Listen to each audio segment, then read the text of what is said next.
sous la neige. On l'a attendu. On l'a eu pour la seconde fois. Ça pose!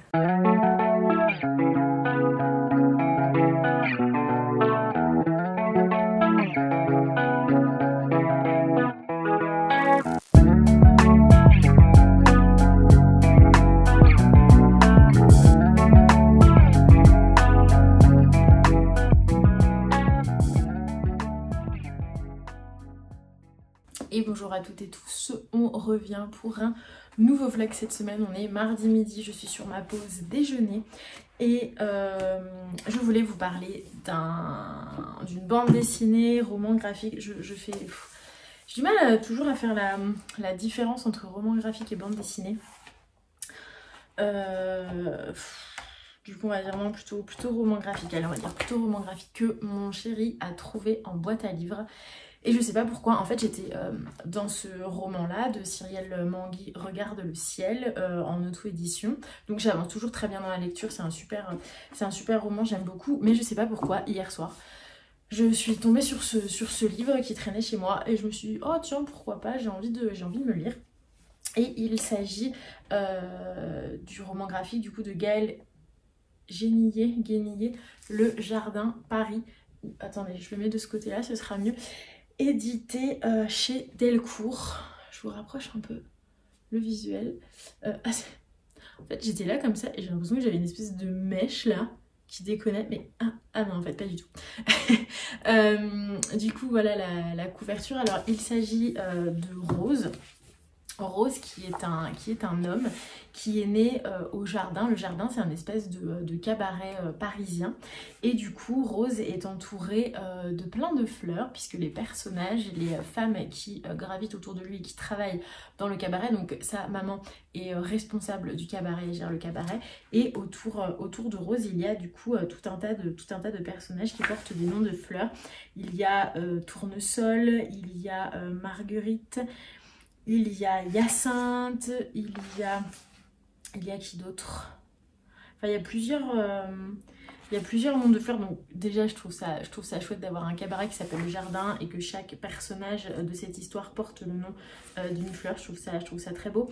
On ne sait pas en fait de quelle manière sont arrivées ces femmes dans ce cabaret. Il y a juste l'une d'entre elles où on va un petit peu s'arrêter sur son histoire familiale compliquée. Du coup, elle est partie de chez ses parents et elle a été recrutée dans ce cabaret. Et en fait, Rose, du coup... tout au début, tout au début du livre, en fait, on arrive au premier moment sur scène de Rose, qui est un danseur hors pair. Et alors, j'aime beaucoup ce visuel. Comme ça. En fait, les dessins sont très beaux. Les dessins sont très... Mais d'ailleurs, à l'image, en fait, je trouve de cet univers de cabaret un peu des années 20, des années 30, est très gracieux. C'est un trait vraiment léger, précis et gracieux. Je trouve qu'il y a beaucoup de... C'est un peu ça, je trouve qu'il y a beaucoup de grâce dans les dessins.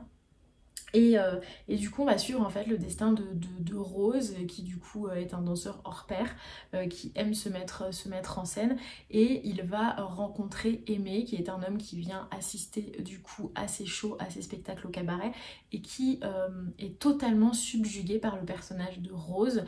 Et ce personnage qui s'appelle Aimé tente en tout cas à plusieurs reprises de rencontrer Rose, sauf que c'est un milieu très fermé, c'est-à-dire que les femmes font leur spectacle et Rose fait son spectacle, mais après voilà, il rentre en coulisses et il n'y a pas du tout de contact avec le public.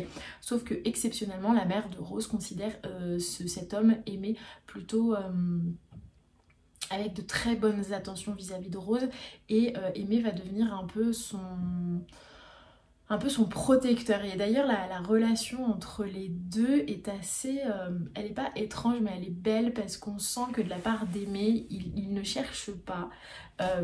Il ne cherche pas à mettre Rose dans son lit, il ne cherche pas à faire naître un sentiment amoureux de sa part. C'est comme une relation amicale mais teintée d'une affection vraiment très très forte. Et du coup d'ailleurs à certains moments on pense que du coup ça va un peu basculer vers de l'amour, mais ça ne bascule jamais vers ça. Et en tout cas voilà, Aimé va devenir vraiment le protecteur de Rose, et celui qui va pousser Rose un peu plus en avant, qui va l'aider à remonter sur scène au moment où ça va pas trop bien, etc. Et en fait, il y a une vraie question identitaire, bien entendu, sur ce livre. Alors, je vais pas me lancer dans un vocabulaire précis, puisque c'est vraiment un sujet compliqué dans le sens où je ne le maîtrise pas. Voilà, je maîtrise pas vraiment le vocabulaire... le vocabulaire voilà, de l'homme qui se déguise en femme, de l'homme qui transite, etc. Enfin, je suis pas du tout au fait, enfin en tout cas je suis pas assez au fait pour du coup me lancer dans une explication précise, mais en tout cas il y a un passage qui du coup définit vraiment Rose, qui du coup souhaite qu'on s'adresse à lui en il, mais ça ne le dérange pas que parfois on utilise le mot elle et le pronom elle, et qui du coup d'ailleurs est flatté quand dans la rue on le prend pour une femme. Et en fait, c'est bête, je retrouve pas, attends. Le journaliste dit: une question que je me suis immédiatement posée lorsque je vous ai vu et que beaucoup se posent probablement déjà, vous considérez-vous comme une femme dans le corps d'un homme? Et du coup Rose répond: non, je me considère comme un homme, mais un homme qui aime tellement les femmes qu'il a envie de faire comme elle. Et je trouve que c'est très beau comme définition de ce personnage de Rose. Donc vraiment, enfin un très beau livre, et puis j'adore les années 20, j'adore cette thématique et cette époque. Et d'ailleurs ça m'a fait penser à un film qui se passe dans les années plutôt 30, bon, qui pour le coup n'a pas grand chose à voir. Là on est vraiment sur une transition, une vraie transition. C'est le film d'Annie Girl. Je vais vous mettre l'affiche par ici, et juste après je vais vous mettre la bande annonce, parce qu'avec du coup le film The Father dont je vous parlais la dernière fois, ça fait partie pareil des films qui m'ont profondément marqué. Et il s'agit de Lily Elbe. Donc c'est une artiste, c'est l'histoire vraie hein, d'une artiste danoise qui du coup est l'un des premiers hommes à effectuer une transition totale. Et du coup à la base je crois que l'artiste s'appelle Einar Weinegger, quelque chose comme ça. Enfin bref, en fait, du coup, Einar est en couple avec une autre artiste célèbre danoise dont j'ai perdu le nom. Et en fait, sa femme, du coup, sent que son mari est dans une transition et dans une quête identitaire. Et du coup, c'est elle qui va vraiment accompagner son mari dans cette transition. Et c'est un film, un jeu d'acteurs. J'ai plus le nom en tête de l'acteur qui interprète du coup Lily. Enfin, Einar qui du coup fait sa transition, et c'est absolument incroyable. Et d'ailleurs en recherchant le nom du personnage, je suis tombée sur, c'est assez fou, mais la coïncidence sur des articles voilà, qui ont été diffusés il y a un jour, très récemment, même ce matin, sur justement une interview de l'acteur qui disait avoir regretté, regretté profondément d'avoir interprété un personnage transgenre. Donc, transgenre. Ouais voilà, enfin vous voyez, hein, je vais pas me lancer là-dedans parce que je pense que je vais dire des bêtises, je vais faire des erreurs et voilà. Bref, du coup je vais vous mettre la bande-annonce tout de suite après pour que vous puissiez un petit peu voir de quoi il en retourne. Et vraiment ce film m'a fait penser voilà, ce livre pardon m'a fait penser à Danish Girl, et voilà, c'est un film comme The Father, si vous avez l'occasion de le voir. C'est un film absolument magnifique et qui se passe à une époque que j'adore. À notre première rencontre, c'est elle qui m'a fait des avances. Elle semblait tellement sûre d'elle. J'étais sûre de moi. Il était si timide, si mystérieux. Tu n'aurais pas quelque chose à me dire? Qu'aimerais-tu savoir? Je suis ta femme. Je sais tout. Je peux te demander un service? Tu n'en parleras à personne.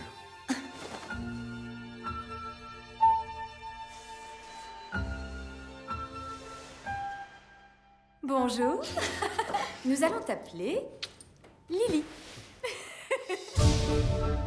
Je veux faire ton portrait, Lily. Et si nous sortions ce soir? On va les surprendre. Lily, tu es exquise.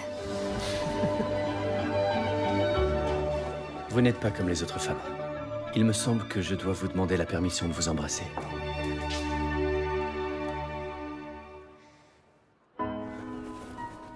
Que s'est-il passé hier soir? L'espace d'un instant, je n'étais plus moi. L'espace d'un instant, je n'ai plus été que Lily. Lily n'existe pas. C'était un jeu pour nous. Quelque chose a changé. Il s'est perdu. Il a besoin d'un ami. Laisse-moi t'aider. Je pense ce que Lily pense. Je rêve ce dont elle rêve. Elle a toujours été en moi. J'ai besoin de mon mari. J'ai besoin de le serrer contre moi. Est-ce que tout va bien? Non. En fait, je crois que je suis une femme. Et je le crois aussi. Ce genre d'intervention n'a encore jamais été pratiqué. Tu es toute ma vie. Ça pourrait te tuer. C'est mon seul espoir. Ce corps n'est pas mon corps. Je dois m'en séparer.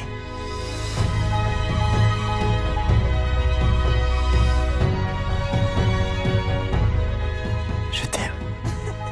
Tu es la seule personne qui me comprend. Tu m'as permis d'éclore.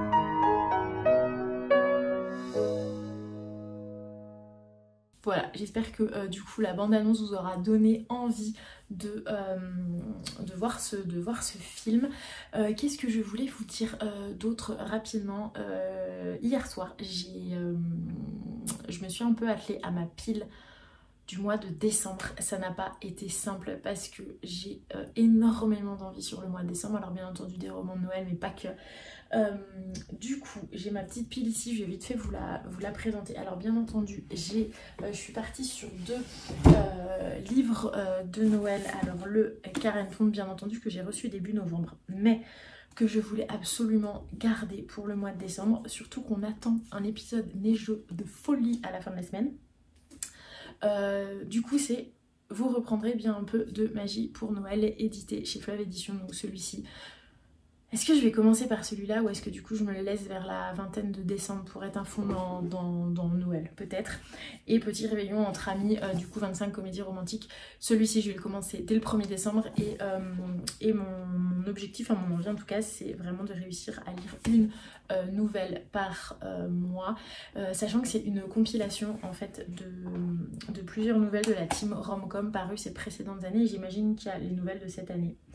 En tout cas c'est vraiment l'intégrale de la team Romcom.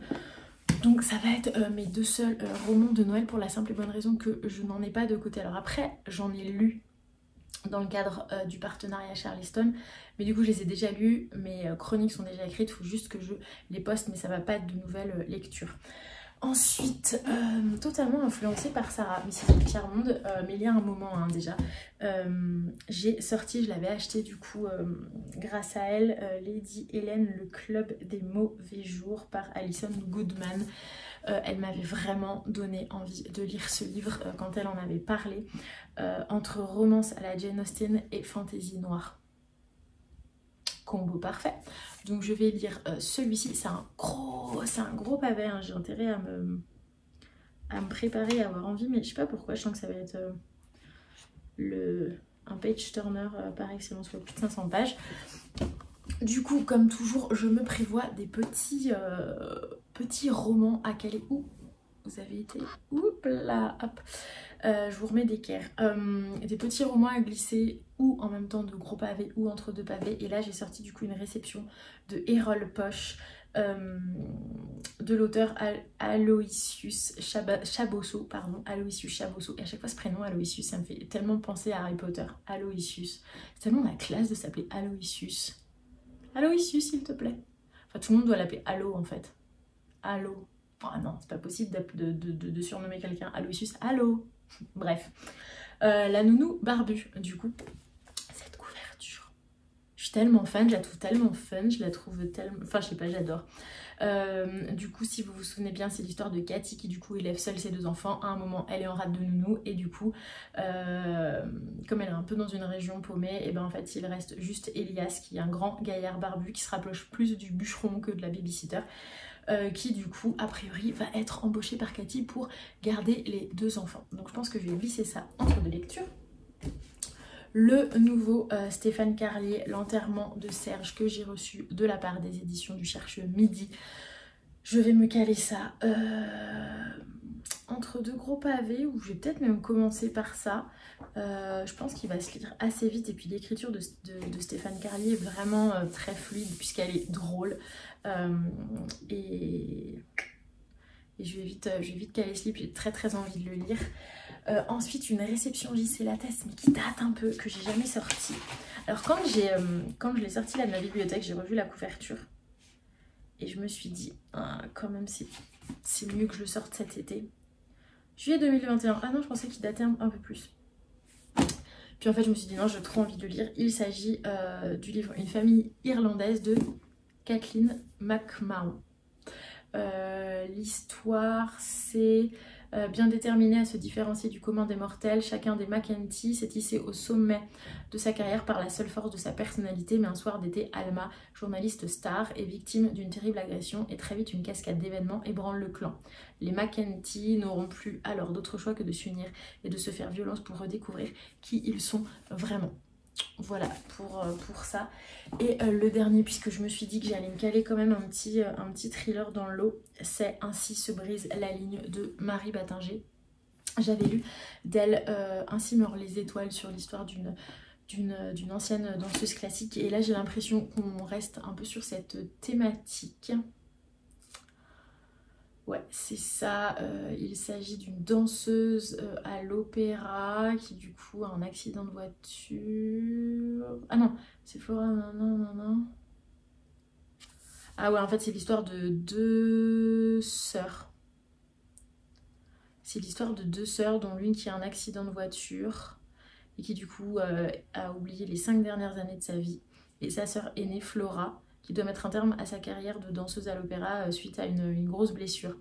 Pas mal. Est-ce que ça va être du coup une histoire de jalousie entre deux sœurs?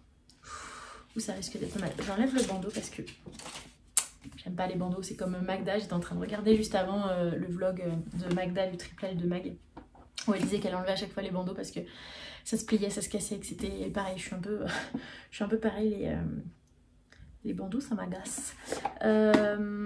Voilà du coup pour ce thriller. Et petite chose, ça fait 2 semaines que je suis en train de travailler sur un petit projet de challenge plutôt cool dont je ne vous révèle pas la thématique. Et je ne travaille pas seule sur ce sujet, je suis dessus avec d'autres lectrices. Et du coup on en parlait tout à l'heure et on s'est dit oh là là, mais là on a trop envie d'en parler. C'est pour le mois de janvier, mi-janvier, le début du challenge, mais on va, je pense, enfin c'est pas sûr, c'est vous révéler le contenu, les catégories, enfin la thématique, tout juste après Noël, le 28 décembre. Et en fait on a trop hâte, en fait on est que fin novembre, on vous annonce tout dans 1 mois, mais en fait on aimerait vous annoncer ça genre maintenant, sauf qu'on peut pas puisque c'est trop tôt, mais en fait on a trop envie. Et voilà, avec une petite chose qui va se passer autour du challenge qui est somme toute très sympathique, avec l'aide de maisons, d'autres maisons d'édition, de plusieurs maisons d'édition d'ailleurs. Et voilà quoi, et du coup c'est trop cool, on est toutes super contentes. Et voilà, et en fait on s'est dit non mais est-ce qu'on a le droit un peu d'en parler dans nos vlogs, et du coup indice ce sont des lectrices qui ont des vlogs, d'en parler dans nos vlogs juste un tout petit peu sans trop en révéler mais en disant un petit peu et tout. Puis on s'est dit oui on peut y aller quand même. Donc voilà, on a encore 2-3 petits détails à régler, à peaufiner, mais dans l'ensemble on a une bonne base pour du coup vous préparer un truc plutôt canon. Du coup voilà, j'espère que vous serez vraiment au rendez-vous de ce challenge parce qu'il est vraiment cool. Et voilà, on a essayé de trouver des catégories voilà, assez sympathiques. Donc la suite dans quelques semaine. Surveillez bien Instagram, surveillez bien YouTube, mais en tout cas sur le 28 décembre tout vous sera dévoilé. Voilà, je vous laisse sur ces petits mystères et je vous reprends plus tard. De retour pour la suite du vlog, nous sommes vendredi midi. Je vous ai pas pris... Quand est-ce que je vous ai pas pris? Je vous ai pas pris hier et avant-hier, je crois. J'avais pas... Enfin, j'avais pas grand-chose à vous dire. Disons que je n'avais pas encore terminé ma lecture du livre Regarde le ciel de Cyrielle Manguy, édité chez IGB Frisson. Alors c'est un premier roman qu'avait proposé de m'envoyer du coup Cyrielle Manguy. Alors comme je vous le disais précédemment, c'est vraiment un livre, un peu un livre labyrinthe où du coup il y a plusieurs personnages avec plusieurs histoires comme ça qui s'enchevêtrent les unes aux autres. Donc on a vraiment cette sensation dès le début avec plusieurs personnages. Hein. Vous avez Victor, son meilleur ami Jules, vous avez Florence, la femme et ex-femme de Victor, vous avez Chloé, une amante, il y a Céline, une nouvelle conquête, vous avez Carla ou Clara, la compagne de Jules. Enfin voilà, c'est essentiellement ces personnages-là qui du coup au début s'enchevêtrent dans un système de présent, passé, et du coup on passe de l'un à l'autre pour essayer en fait de reconstituer l'histoire de Céline ou Cécile? Non, Céline. De Céline et Victor. En fait, ça commence sur, du coup, la mort de Victor. On sait que Victor est mort dès le début, hein, dès les premières pages. On comprend qu'en fait, Céline, au début en tout cas, on comprend que Céline et Victor vivaient potentiellement tous les deux dans une espèce de grande maison d'architecte créée et conçue par Céline, qui est elle-même architecte designer, qu'elle fait visiter cette maison pour la vendre, puisque suite du coup à ce drame, à la mort de Victor, elle ne peut rester dans cette maison. Voilà, donc ça c'est vraiment d'emblée les 10 premières pages. Et du coup suite à ça, on va un petit peu retracer l'histoire, on va dire amoureuse, l'histoire rocambolesque amoureuse de Victor, qui est un homme fils unique. Ses parents ont vraiment galéré à l'avoir, du coup il a été vraiment choyé comme un petit prince, comme un enfant vraiment très attendu. Et en fait, il se trouve que Victor, qui a priori, selon les descriptions dans le livre, ne paye vraiment pas de mine, il est toujours habillé un peu n'importe comment, un peu avec des torchons, quoi, enfin des baskets un peu pourries, enfin un peu, je sais pas, une espèce de style un peu loose comme ça, pas trop clean, mais toujours est-il qu'il a une espèce d'aura qui fait que toutes les femmes tombent sous son charme et qu'il arrive à mettre toutes les femmes qu'il souhaite dans son lit. Sauf qu'on va se rendre compte que son attitude va vraiment... je croyais que la porte s'ouvrait. Son attitude va vraiment lui porter préjudice. Donc forcément, je ne vais pas vous en dire plus, mais disons qu'à un moment, on refocus forcément sur l'histoire de Victor et Céline. Et du coup, sur cette histoire de décès de Victor. Donc voilà, c'est vraiment et des personnages masculins et des personnages féminins qui se mêlent comme ça autour d'un seul et même personnage qui est ce Victor. Et les thématiques, c'est vraiment les relations amoureuses, les relations de confiance, avec aussi ce phénomène du meilleur ami un petit peu potage, un petit peu lourdeau, qui est toujours dans l'ombre. Donc Jules qui est toujours dans l'ombre de Victor, Victor qui lui pique toujours les femmes dont il est amoureux. Mais malgré tout, Jules reste très fidèle et il arrive toujours à défendre le cas de Victor, qui est bien entendu la plupart du temps complètement indéfendable. Voilà, donc j'ai vraiment bien apprécié la construction du roman. J'ai bien apprécié l'histoire aussi, qu'on mette cette espèce de Don Juan au centre de l'histoire et qu'on se rende compte que voilà, de son évolution. Enfin clairement, Victor, on a juste envie...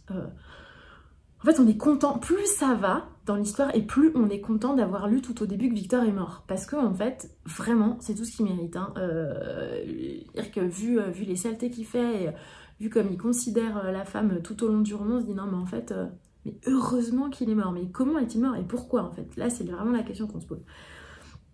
Et en fait, Victor, c'est vraiment un personnage, je sais pas, à l'image, c'est genre... il prend le cœur d'une femme, il le met au sol et il piétine, quoi. C'est un peu ça, il en a absolument rien à faire des conséquences sentimentales que du coup ces histoires peuvent avoir. La seule petite chose que je reprocherais peut-être à ce roman, c'est les longueurs. Il y a quelques longueurs et il y a souvent des paragraphes très descriptifs avec une espèce d'enfilade de mots sur 5-6 lignes qui font que ça a tendance à quelquefois casser un petit peu le rythme de lecture. Donc voilà, c'est vraiment ce que je pourrais reprocher du coup à ce roman qui, voilà, somme toute est vraiment un beau roman, mais du coup avec quelques longueurs qui je pense auraient pu être évitées. Donc ça c'est le roman que j'ai terminé hier, avant-hier. Et en fait, j'étais dans mon lit hein, quand j'ai terminé ce roman et en tournant la tête comme ça vers le bas de mon lit, je vois ça qui était prévu dans ma pile à lire de novembre. Du coup, je l'ai pris, je me suis dit, oh pourquoi pas. Alors, je l'ai pris rapide, hein. Je l'ai pris, il va être 23h40. Je me suis endormie à 23h45, donc j'ai lu un chapitre.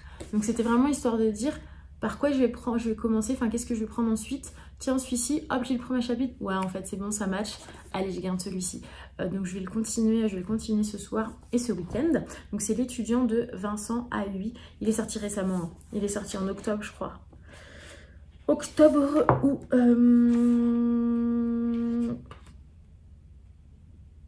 Octobre ou novembre.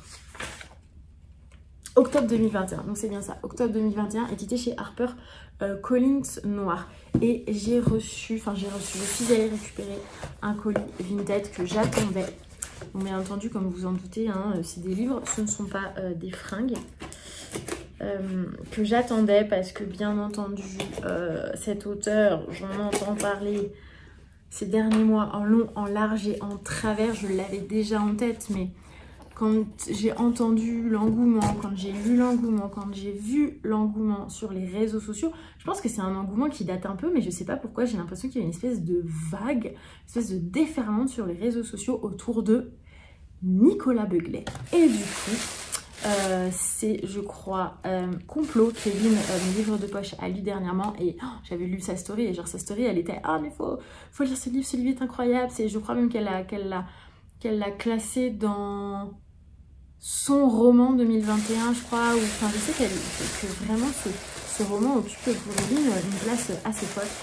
Je me suis dit, allez, Nicolas Beuglet, allons-y. Alors, donc forcément, j'aurais pu me dire, la stratégie raisonnable aurait été quoi? De se dire, allez, je commence par Le Cri, c'est une trilogie, il y a donc 3 tomes, je commence par Le Cri, je le commande, je vois ce que ça donne, je vois si ça me plaît, et si ça me plaît, je commence les 2 autres.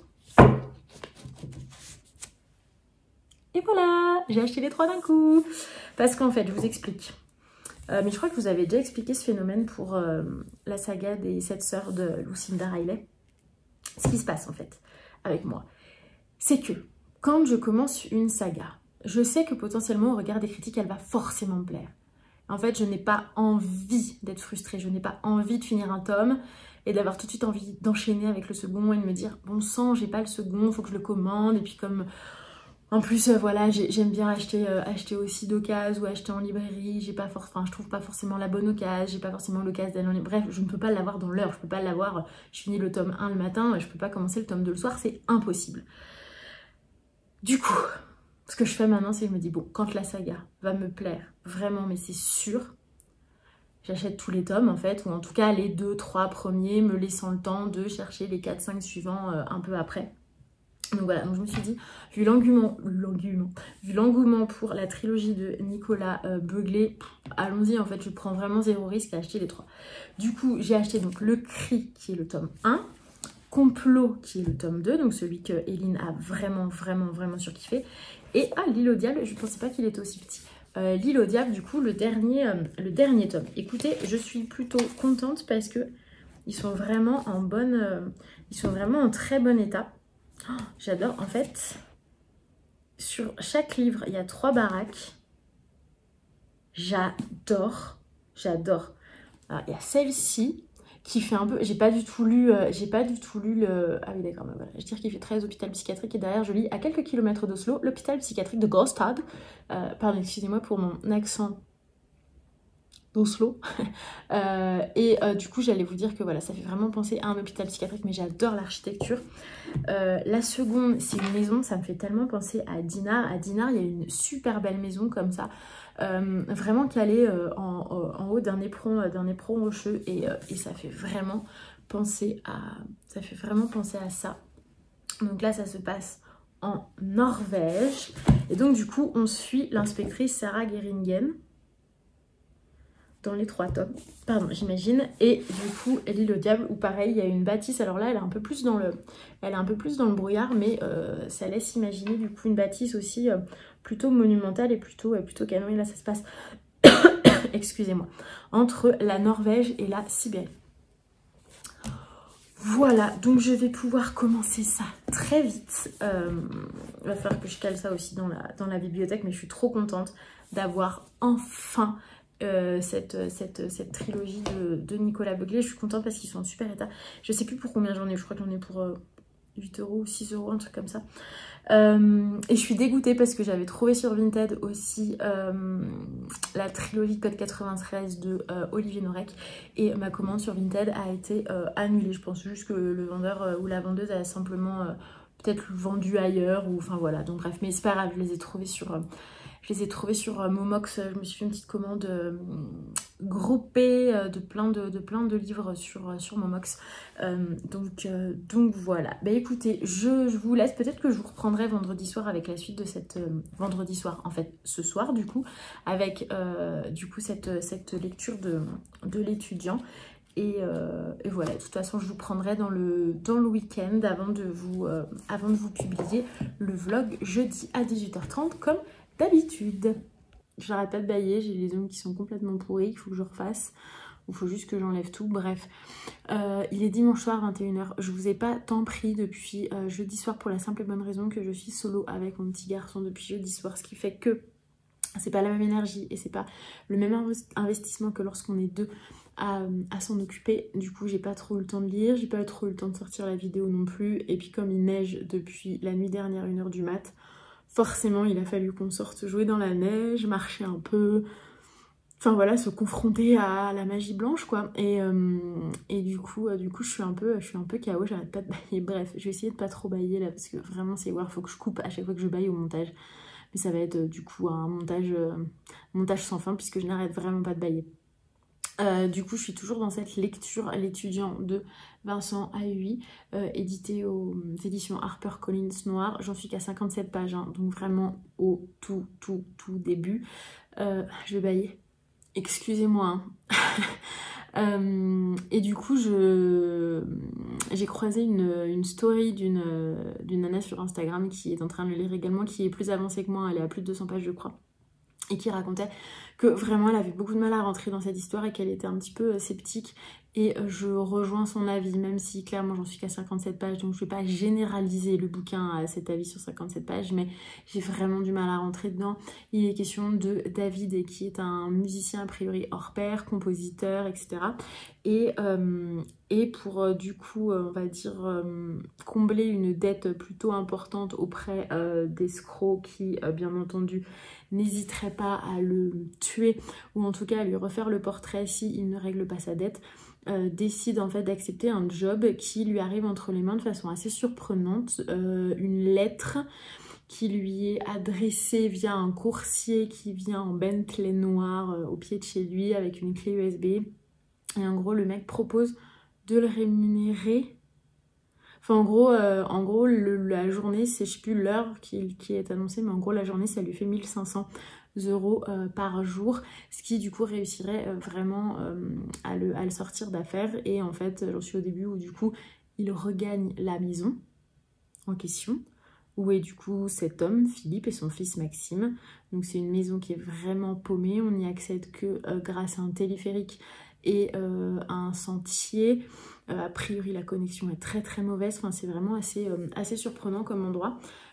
Et assez désert aussi. Et du coup voilà, il débarque là et te donner des cours de musique à ce garçon qui s'appelle Maxime. Voilà, j'en suis à cet endroit là. Bon, je me précipite pas hein, pour le lire, mais voilà, j'ai quand même envie de continuer pour voir ce que ça va donner.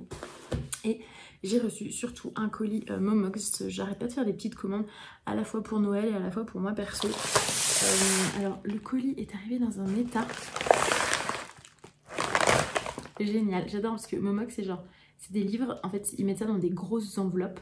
Je sais pas, ils pourraient un peu, je sais pas, comme l'espace de l'enveloppe est plus important que le nombre de livres qu'il y a à l'intérieur, je sais pas, ils pourraient un peu, je sais pas, envelopper ça, ou en tout cas que ce soit un peu plus maintenu quoi. Alors, j'ai commandé pas mal de livres, essentiellement du policier thriller, puisque dans ma bibliothèque, j'ai quelques policiers thrillers, mais j'ai un peu fait le tour et j'avais besoin de renouveler un petit peu mon stock et j'avais envie de me faire plaisir. Vous savez que du coup j'ai commandé dernièrement la trilogie de Nicolas Beuglet, Le Cri, Complot et L'île au diable. Ça y est, je retiens enfin L'île au diable. Et voilà, j'avais envie d'autres livres quoi. Alors du coup, j'en entends parler depuis très longtemps de Cédric Cyr et du coup j'ai pris Vindicta, une histoire à 100 à l'heure, un suspense addictif, dit Franck Tillier. Du coup voilà, je me suis laissée tenter par celui-ci.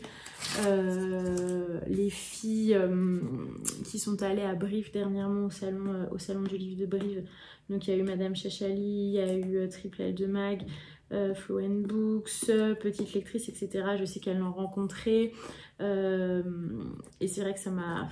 Leur vlog en fait m'a vraiment remis un petit coup de boost en me disant vraiment cet auteur il faut que je le découvre en fait tout simplement. Et du coup la version poche, je sais plus chez qui était édité la version brochée, mais la version poche est éditée chez HarperCollins Poche. Donc voilà, Vindicta, bon je pense que vous connaissez, hein. Je vais pas vous refaire le résumé. Donc j'ai commandé ça qui est qui est en bon état. Il est en bon état, il est vraiment en bon état. Je sais plus pour combien j'en ai eu exactement. Ah bah oui. Précédemment, je vous disais que j'avais trouvé sur Vinted la trilogie Code 93 de Olivier Norek. Olivier Norek, j'ai lu Surface et j'ai lu Entre deux mondes. Je l'ai d'ailleurs découvert avec Entre deux mondes que j'ai adoré. Et bien entendu, vous n'êtes pas sans ignorer que Angie de Madame Chachali est une fan incontestée d'Olivier Norek, qu'elle l'a rencontré du coup au salon du livre de Brive et bon, elle a eu quelques épisodes assez drôles avec Olivier Norek. Elle s'est retrouvée dans le journal avec lui. Elle avait fait où je crois que on lui avait fait un tote bag un peu estampillé Olivier Norek, enfin spécial Olivier Norek, et du coup Olivier Norek l'a prise en photo, il a posté la photo sur son compte Instagram, enfin et du coup vous êtes nombreuses en plus d'Angie à ne pas arrêter de parler de cette trilogie, et du coup je me suis dit il me faut cette trilogie. Alors ça c'est d'autres choses. Est-ce que j'ai... Ah mais j'avais commandé que... Ah bah oui, bah, en fait j'avais du coup trouvé la trilogie Code 93, donc les 3 bouquins sur Vinted. La personne, le vendeur ou la vendeuse a annulé la commande. Et j'étais persuadée d'avoir recommandé les 3 sur Momox, mais du coup a priori je n'ai commandé que Code 93. Voilà, le Figaro dit « On sort bluffé de ce thriller ». Un scénario qui tient en haleine jusqu'à la dernière page du grand art de polar. En même temps c'est Olivier Norek, hein, donc je vois pas comment il peut en être autrement. Donc j'ai pris ça.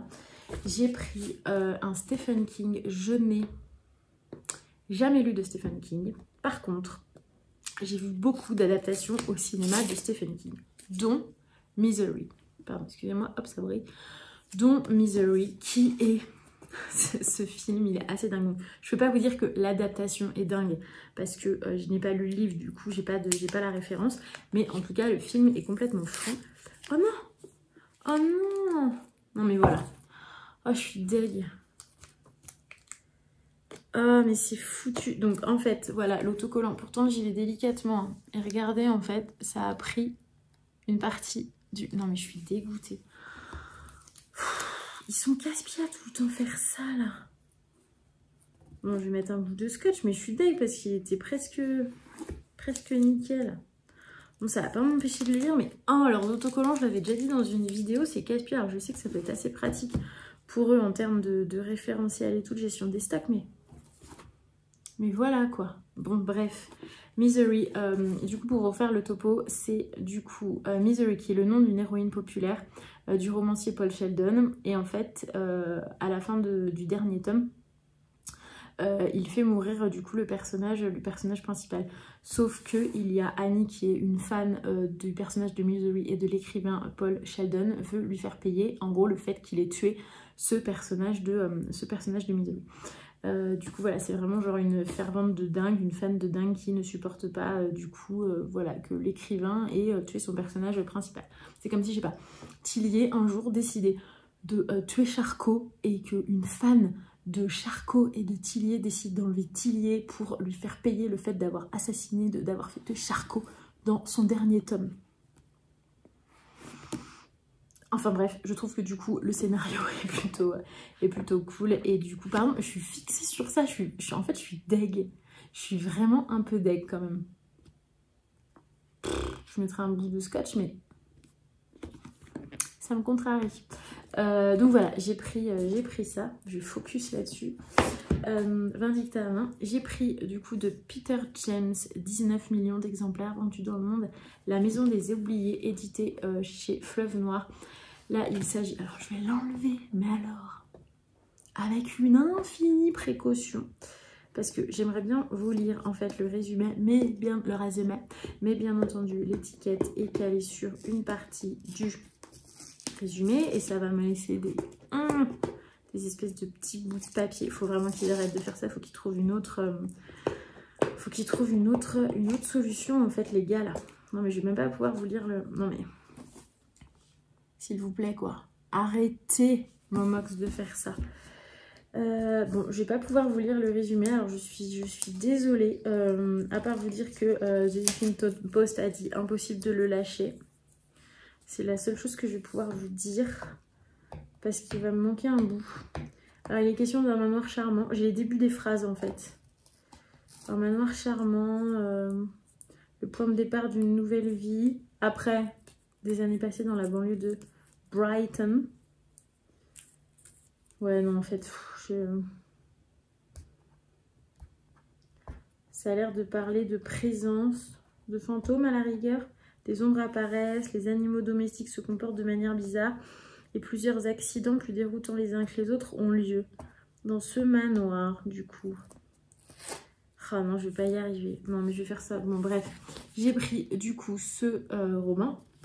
Et j'ai pris un Rachel Caine. Je ne connais pas Rachel Caine. J'en ai beaucoup entendu parler. Et c'est Sophie du Café et des Livres qui mentionnait, du coup, dans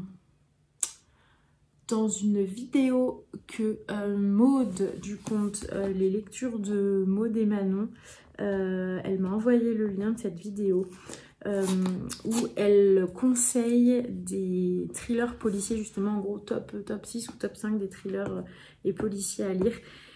Et il y avait du coup celui-ci, L'ombre de la menace de Rachel Caine. Alors c'est pas l'édition qu'avait soumise Sophie, mais bon, ça doit être la même chose. Non mais ces étiquettes. Momox, si vous passez par là, je sais pas pourquoi vous passeriez par là, hein, mais on sait jamais. S'il y a quelqu'un qui passe par là, qui bosse chez Momox, ou qui connaît quelqu'un qui connaît quelqu'un qui connaît quelqu'un qui bosse chez Momox, faites passer ce message. Arrêtez avec vos étiquettes. Vraiment. D'ailleurs, il me semble que j'ai vu aujourd'hui ou hier sur Instagram quelqu'un qui partageait un produit trouvé chez Action, je crois, justement spécial pour enlever comme ça les traces d'étiquettes. Alors par contre, est-ce que c'est un produit qui du coup s'applique au livre? Est-ce que du coup ça ne détériore pas la matière papier bouquin? Je vais pas y arriver. Bon bref, enfin voilà du coup mes petits achats Momox spécial thriller policier pour un petit peu faire un réassort dans ma palle. Voilà, du coup pour ça, bah écoutez, je pense que je vais m'arrêter là. J'ai là juste derrière moi, en fait c'est mon petit kiff depuis 2 jours. Je suis sûre que vous allez dire non mais elle débarque, ça existe, enfin ça existe depuis une éternité ce truc et la nana débarque et découvre ça aujourd'hui. J'ai vu est-ce que c'est dans des vlogs ou je sais pas où j'ai vu ça, ou peut-être sur Instagram, du faux feu. Ce sont des faux feux de cheminée sur YouTube. Et en fait, je me suis dit, mais ça a l'air bien, ça a l'air relaxant et tout. Et du coup, je suis allée sur donc, Google, j'ai tapé feu de cheminée. Donc forcément, le truc qui m'a sorti tout de suite, c'est YouTube et du coup le feu de cheminée. Et là, j'ai pris, je crois que la vidéo s'appelle Fireplace 10 heures Full HD. Donc j'ai 10 heures de feu qui crépite. Attendez, écoutez.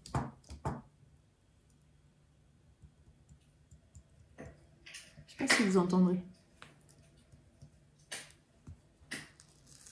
C'est pas mal, hein, c'est ambiance. Et franchement, ça, c'est beau. Attendez, je vais baisser un peu. Et en fait vous voyez ce que je veux dire, c'est que c'est, en fait, ça détend. Je vais aller me faire une bouillotte, je vais me foutre dans mon fauteuil avec ma tisane et du coup mes 10 heures de feu. Et franchement, c'est le pouvoir de la suggestion en fait. On me suggère du coup un feu de bois, un feu de cheminée. Et d'un coup, je sais pas, ça me réchauffe. Donc voilà, c'est un peu gadget, hein, c'est un peu... et pareil, je suis sûre que vous allez dire vraiment, mais genre que je débarque. Mais, est-ce que vous n'avez pas l'impression que je suis dans ma maison de campagne là? Eh, ça crépite. Alors la question que j'ai, c'est... C'est-à-dire vraiment, elle a des interrogations quand même assez passionnantes, c'est... Est-ce que du coup... Parce que là, vu l'image, en fait, il faudrait que je vous montre. Vu l'image, je suis en train de me dire, ça a l'air quand même d'être un vrai feu. Donc j'ai deux questions. C'est est-ce que c'est quelqu'un qui a planté une caméra devant un feu? Parce que du coup, forcément, je vais pas regarder 10 heures. Mais est-ce que genre au bout de 8 ou 9 heures, le feu évolue? Est-ce que du coup, on arrive sur, je sais pas, est-ce qu'à un moment, il y a une bûche qui est rajoutée ou pas? Et du coup, à la fin, on n'a plus que, vous savez, les petites cendres là qui font plein de super belles couleurs. Est-ce que, donc du coup, est-ce que c'est quelqu'un qui a mis sa caméra et qui a filmé pendant 10 heures? Est-ce que c'est du coup quelqu'un qui a filmé pendant genre 10 minutes et le son et l'image est en boucle pendant 10 heures? Du coup, il faudrait repérer en fait un espèce de mouvement répétitif des flammes. Voilà. Ou est-ce que c'est un feu créé de toutes pièces en numérique? Je sais pas si on dit ça comme ça en version... Ouais, si, en version numérique. Non, on dit pas ça comme ça. Du coup, je sais pas. Dites-moi en commentaire si vous pensez que du coup... si vous pensez que, c'est un mec qui a filmé pendant 10 heures un feu. Mais du coup, j'ai pas la sensation qu'en fait, il y a des bûches de rajouter. En fait, il faudrait peut-être que j'avance la vidéo et que je regarde. Mais quand même, j'ai l'impression que c'est la même chose tout le temps. Est-ce que du coup, c'est de la création pure par ordinateur? Ou est-ce que c'est juste 5 minutes de feu filmé et qui est renouvelé pendant 10 heures tout le temps et on s'en rend pas compte parce qu'au final, ça fait ambiance et qu'on n'est pas comme ça. À regarder le feu non plus pendant 10 heures, pendant 1 heure quoi. On va faire autre chose. Pouf, oh là là, il est temps que j'arrête cette vidéo. Bref, allez, je vous laisse. J'espère que vous avez passé une bonne semaine, un bon week-end. Je vais retourner du coup à mon feu de cheminée, à mon bouquin, à ma tisane. Et du coup, on se retrouve lundi prochain, même heure 18h30, pour un nouveau vlog. Allez, je vais aller me coucher, je pense. À plus.